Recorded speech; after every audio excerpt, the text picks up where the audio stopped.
when we say top-down, that is using the background knowledge that we have while listening, while bottom-up listening is that we don't have the background, we listen carefully for specific details. Next is what's more activity?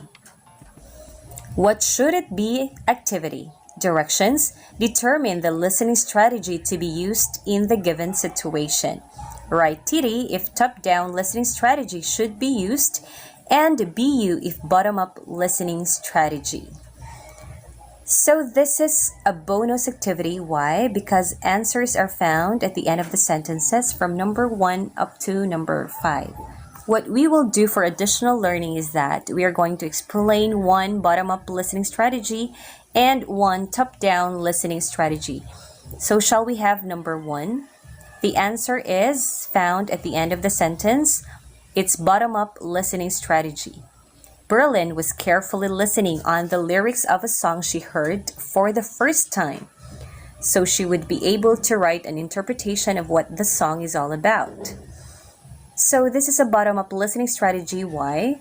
Because it's Berlin's first time to listen to that song, and she needs to write an interpretation of what the song is all about. While number 4, an example of top-down listening strategy. Students listened to some utterances and were asked to describe the emotional reaction they heard. So in here, this becomes top-down listening strategy. Why? Because students were asked to describe the emotional reaction or the general meaning of what they are listening. Top-down listening strategy includes listening for main idea, predicting, drawing inferences, and summarizing. So I hope you have additional learning with that one.